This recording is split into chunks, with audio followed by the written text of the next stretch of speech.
बच्चों, आज हम लोग स्टार्ट करेंगे क्लास 12th की ऑर्गेनिक केमिस्ट्री, क्लास 11th की जो ऑर्गेनिक केमिस्ट्री है उसको, जहाँ पे हम लोग क्लास 10th में छोड़ते हैं बच्चों, वहाँ से हम लोग स्टार्ट करते हैं क्लास 11th में ऑर्गेनिक केमिस्ट्री को।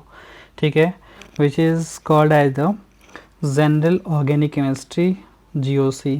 बच्चों, आप बता दूँ कि जनरल ऑर्गेनिक केमिस्ट्री इतना इम्पॉर्टेंट है, बिना इसके आप ऑर्गेनिक केमिस्ट्री बच्चों सीख ही नहीं सकते हो। क्लियर है ना? तो इस वजह से ये बेसिक फंडामेंटल जो होता है ऑर्गेनिक केमिस्ट्री सीखने का, वो तैयार करता है। अगर आपको ये आता है ऑर्गेनिक केमिस्ट्री में तो आपको ऑर्गेनिक केमिस्ट्री आएगी, अगर ये नहीं आता है आपको तो ऑर्गेनिक केमिस्ट्री आप नहीं जान पाओगे, कभी नहीं समझ पाओगे। क्लियर है ना? तो इस वजह से आज हम लोग डिटेल में बात करेंगे। ये पहला लेक्चर है मेरा क्लास 11th के लिए ऑर्गेनिक केमिस्ट्री का। ठीक है, और जब हम स्टार्ट कर रहे हैं general organic chemistry which is called as the GOC।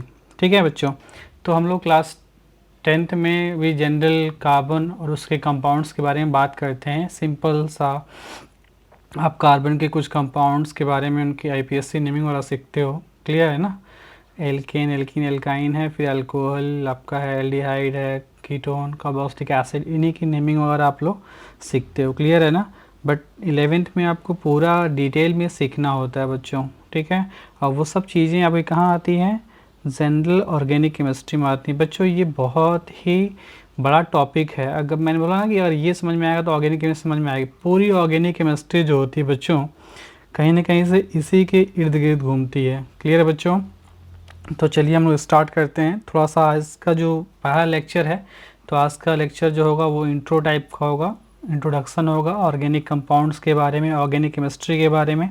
ठीक है, तो सबसे पहले हम लोग बात करेंगे आप बच्चों कि ऑर्गेनिक केमिस्ट्री का फादर, ठीक है, या मदर, फादर या मदर जो भी कह लो आप, ठीक है, किसे कहा जाता है? ठीक है बच्चों, तो ऑर्गेनिक केमिस्ट्री का फादर या मदर कहा जाता है फ्रेडरिक होलर को, जिन्होंने लैब में यूरिया का फॉर्मेशन करके जो वर्जिलियस की जो वाइटल फोर्स थियरी थी उसको गलत प्रूफ किया था बच्चों। ठीक है, इस वजह से होलर को फादर ऑफ ऑर्गेनिक केमिस्ट्री या father of modern organic chemistry भी कहा जाता है। क्लियर बच्चों?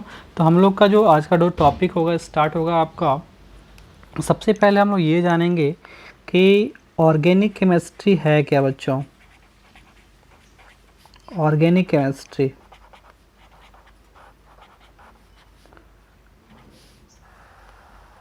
कि ऑर्गेनिक केमिस्ट्री क्या है। ठीक है, देखो बच्चों, ऑर्गेनिक केमिस्ट्री की वह ब्रांच है जिसमें आप कार्बन के कंपाउंड्स, ठीक है, कार्बन और उसके कंपाउंड के फिजिकल, केमिकल प्रॉपर्टी, स्ट्रक्चर, सब कुछ का डिटेल स्टडी करते हो। क्लियर बच्चों? That is the branch of chemistry which deals with the carbon and its compound. Clear है बच्चों? चाहे आपकी उसकी फिजिकल प्रॉपर्टी की बात करें, चाहे उसकी केमिकल प्रॉपर्टी की बात करें, चाहे जिस भी प्रॉपर्टी की हम लोग बात करें, वो सब चीज़ें किस में आती है बच्चों? ऑर्गेनिक केमिस्ट्री में आती है बच्चों। क्लियर है? समझ में आया आपको? चलिए बच्चों, तो देखिए organic chemistry is the branch of chemistry which deals with the properties of carbon and its compound, that is all about the carbon and its compound। Organic chemistry जो होती है बच्चों वो क्या है?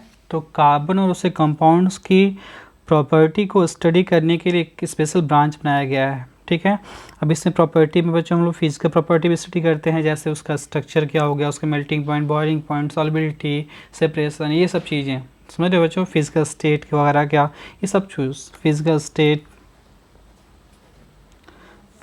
स्टेट, ये सब बच्चों फिजिकल प्रॉपर्टी के अंदर आता है। और केमिकल प्रॉपर्टी का मतलब होता है बच्चों, केमिकल प्रॉपर्टी का मतलब उसके केमिकल रिएक्शंस अदर सब्सटेंस के साथ। क्लियर बच्चों? तो इस वजह से ये जो आपकी ब्रांच है वो बहुत फेमस ब्रांच है बच्चों। बता दूं मैं बच्चों आपको, आप ये कहीं नोट करके रख लीजिएगा। Organic chemistry is the most demanding branch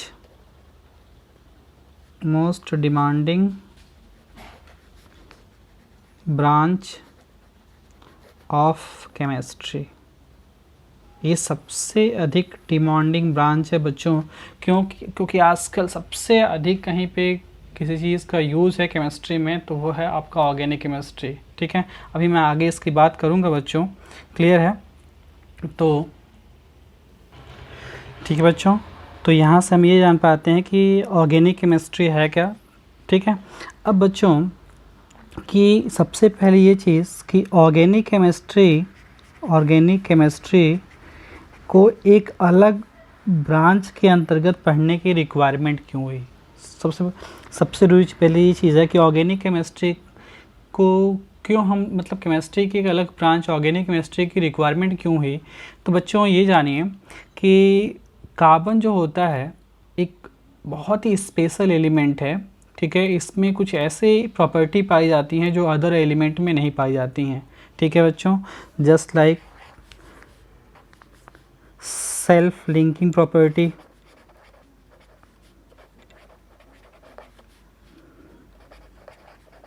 ठीक है, जिससे ये कैटिनेशन प्रॉपर्टी के नाम से भी जानते हैं बच्चों आप लोग। कैटिनेशन प्रॉपर्टी ये अपने समान एटम के साथ जुड़ करके लंबी चेन फॉर्म करने का प्रॉपर्टी रखता है।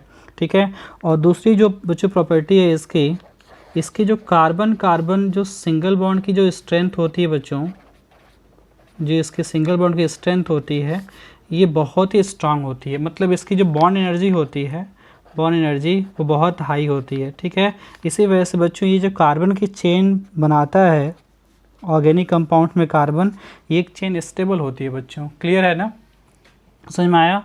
तो ऑर्गेनिक केमिस्ट्री की रिक्वायरमेंट क्यों हुई बच्चों, तो ऑर्गेनिक केमिस्ट्री की रिक्वायरमेंट इसलिए हुई क्योंकि जो कार्बन है वो बहुत अधिक संख्या में अपने ही समान एलिमेंट के साथ में जुड़ करके बहुत सारे लाखों की संख्या में ऑर्गेनिक कंपाउंड्स फॉर्म करता है। ठीक है, जिन कंपाउंडों का केमिस्ट्री की उसी ब्रांच में इनऑर्गेनिक केमिस्ट्री में रख करके इनका स्टडी करना बहुत डिफ़िकल्ट हो रहा था बच्चों। ठीक है, इसी वजह से इसकी प्रॉपर्टी, इसके कंपाउंड्स की इतनी अधिक संख्या को देखते हुए, ठीक है, इनको एक अलग ब्रांच में रखने का प्रयास किया गया और इसको क्लासिफाई करने का प्रयास किया गया, इसकी प्रॉपर्टी को डिटेल में स्टडी करने का प्रयास किया गया। क्लियर है ना, क्योंकि हमको जहाँ तक पता है कि ऑर्गेनिक कंपाउंड्स की संख्या आज के ज़माने में 20 लाख से भी अबव है। Almost more than 20 lakh organic compounds आपके डिस्कवर हैं। ठीक है, तो इनको एक केमिस्ट्री की सेम ब्रांच में रख के स्टडी करना बहुत डिफ़िकल्ट हो रहा था बच्चों, इस वजह से इसको एक अलग ब्रांच में हम लोग रख के स्टडी करते हैं। क्लियर है बच्चों, अब हम लोग थोड़ा सा बात करते हैं कि क्यों ऑर्गेनिक केमिस्ट्री हमारे लिए बहुत इंपॉर्टेंट है, क्यों इतनी ज़्यादा डिमांडिंग होती है ऑर्गेनिक केमिस्ट्री। तो बच्चों किसी भी चीज़ का इम्पोर्टेंस तब होता है जब उसका एप्लीकेशन बहुत ज़्यादा होता है। वो मतलब उसका हमारे प्रैक्टिकल लाइफ में, हमारी डेली लाइफ में बहुत ज़्यादा यूज होने की वजह से उनके एप्लीकेशंस बहुत ज़्यादा होते हैं। ठीक है, उनका डेली यूज़ बहुत ज़्यादा होता है। क्लियर बच्चों, इस वजह से किसी भी चीज़ का महत्व जो होता है वो बढ़ जाता है। जिस भी चीज़ की डिमांड ज़्यादा होती है उसका महत्व क्या होता है, ज़्यादा होता है। क्लियर है बच्चों, तो ऑर्गेनिक केमिस्ट्री की इतनी डिमांड क्यों है, क्योंकि मैं छोटे से शब्दों में बता दूं आपको। ठीक है, आपकी प्रैक्टिकल लाइफ की जो चीज़ें हैं, जैसे मान लीजिए रोटी, ठीक है, कपड़ा,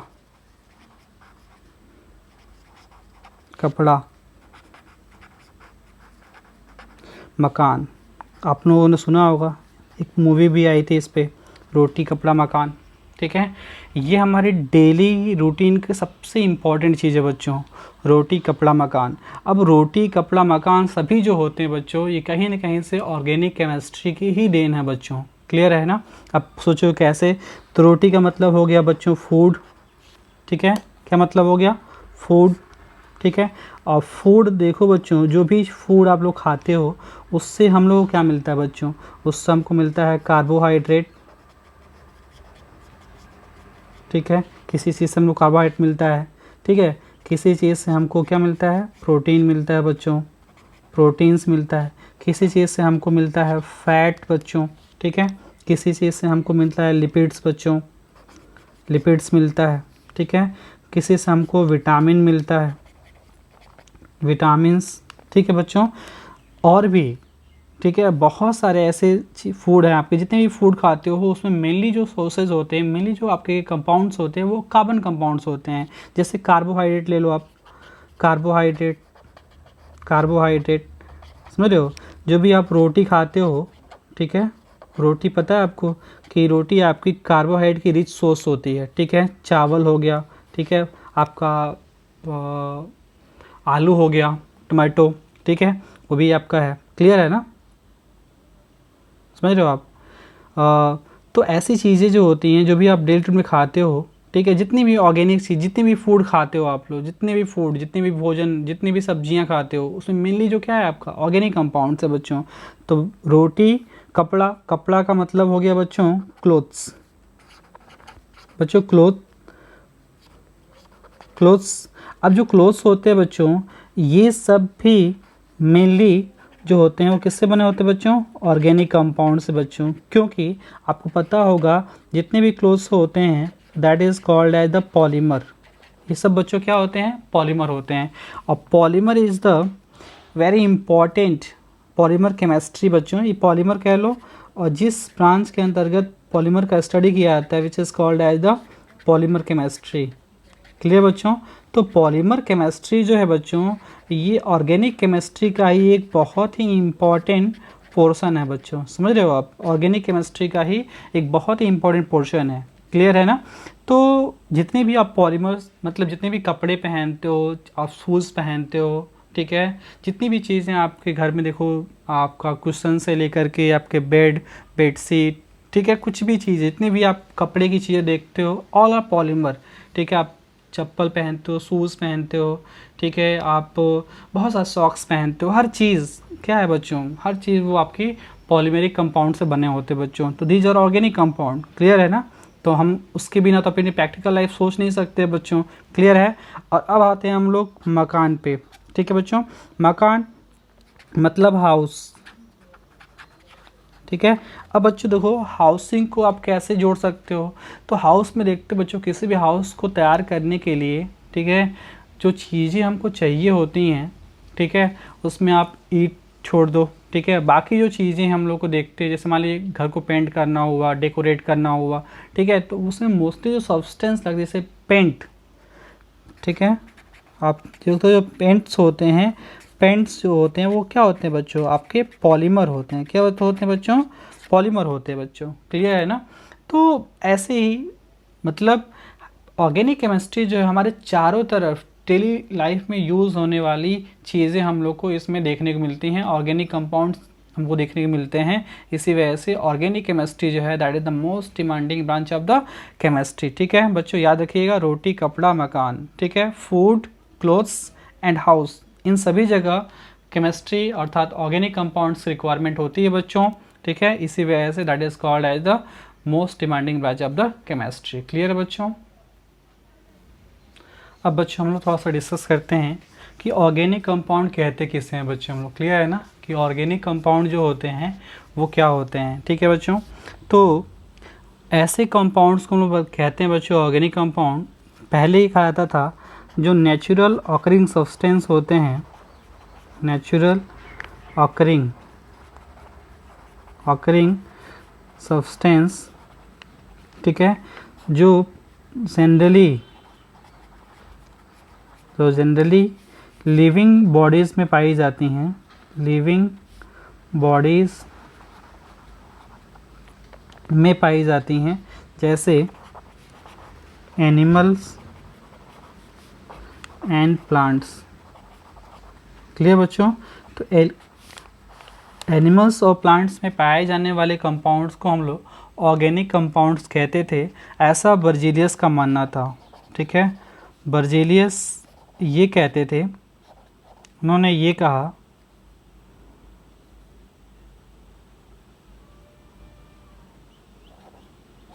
बर्जीलियस ने ये कहा कि जो ऑर्गेनिक कंपाउंड्स होते हैं बच्चों वो प्रायः केवल जीवधारियों में पाए जाते हैं, मेनली आपकी जो लिविंग बॉडीज़ होती हैं उन्हीं में पाए जाते हैं। क्यों? क्योंकि ऑर्गेनिक कंपाउंड के फॉर्मेशन के लिए एक जैव शक्ति, एक वाइटल फोर्स की रिक्वायरमेंट होती है, और वो वाइटल फोर्स जो होता है वो केवल किससे पाया जाता है, जीवधारियों में पाया जाता है। तो इनका ये कहना था कि जो आपके ऑर्गेनिक कंपाउंड्स होते हैं वो केवल जीवधारियों में ही पाए जा सकते हैं या बन सकते हैं। तो इसी वजह से जनरली ये कहा गया कि जो नेचुरली ऑकरिंग सब्सटेंस होते हैं, जो लिविंग सब्सटेंस होते हैं, उन्हीं में ही ऑर्गेनिक कंपाउंड पाए जाते हैं, या लिविंग बॉडीज से प्राप्त होने वाले सब्सटेंस को ही ऑर्गेनिक सब्सटेंस कहते हैं, ऑर्गेनिक कंपाउंड कहते हैं। क्लियर है बच्चों? लेकिन आगे चल के डेफिनेशन चेंज हो गई जब वोलर ने लैब में अमोनियम साइनेट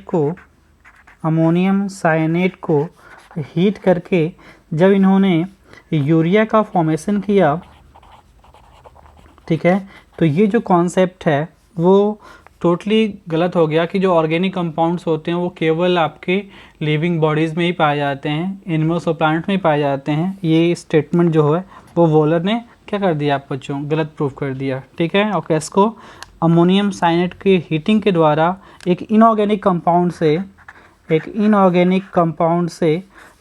कंपाउंड को बना करके उन्होंने प्रूव कर दिया कि ऑर्गेनिक कंपाउंड जो होते हैं वो केवल एनिमल्स और प्लांट्स में नहीं पाए जाते हैं। ठीक है, इन्हें हम लैब में भी बना सकते हैं। क्लियर बच्चों? अब जो modern definition of organic compound, तो मॉडर्न डेफिनेशन क्या कहती है बच्चों कि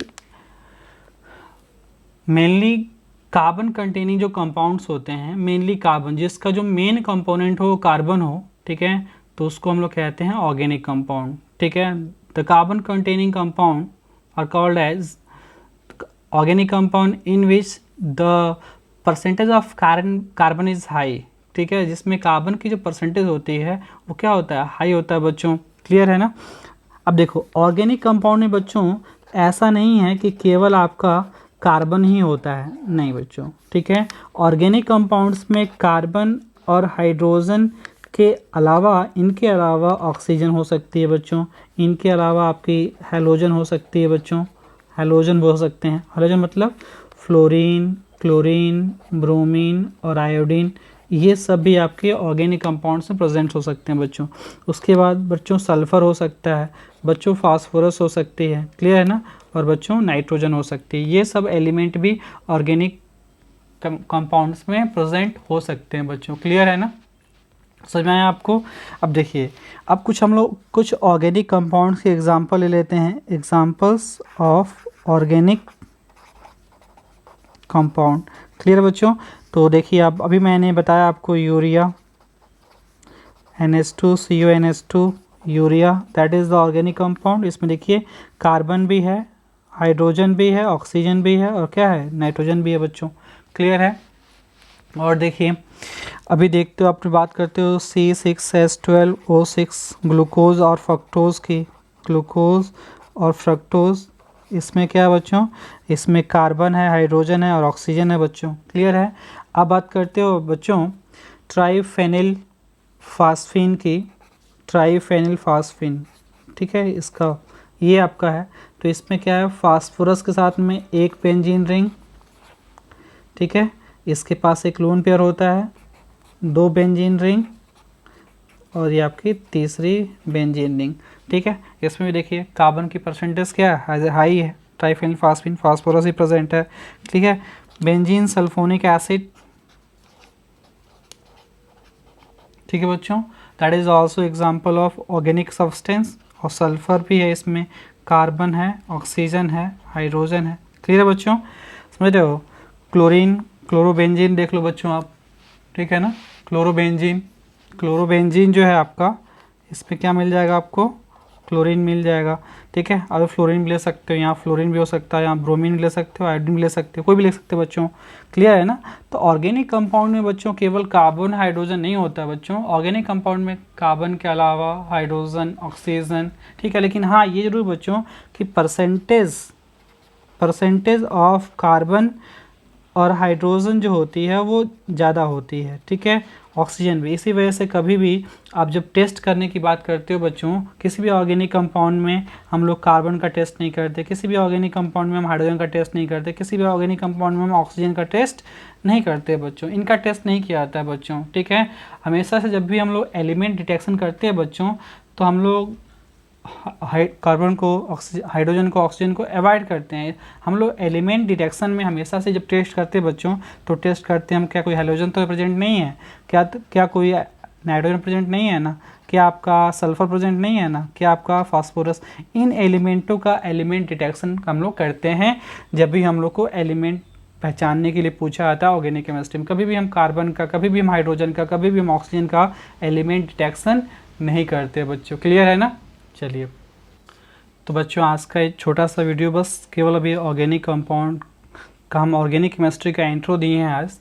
नेक्स्ट क्लास से जब हम आएंगे बच्चों लेकर वीडियो, तो वीडियो थोड़ा लंबा होगा, ठीक है, और आपको मैं ऑर्गेनिक कंपाउंड की क्लासिफिकेशन से स्टार्ट करूंगा वहाँ पे, ठीक है, और फिर आगे लेकर के उसको मैं बढ़ूंगा, ठीक है बच्चों। एक एक पॉइंट डिटेल में हम लोग पढ़ेंगे इसमें। अगर ये आपको समझ में आता है बच्चों, आपको ऑर्गेनिक केमिस्ट्री की जीओसी समझ में आती है, जनरल ऑर्गेनिक केमिस्ट्री समझ में आती है, तो आपको कभी भी बच्चों ऑर्गेनिक केमिस्ट्री में दिक्कत नहीं होती है, दिक्कत नहीं होगी, ये मेरा आपसे वादा है। क्लियर है?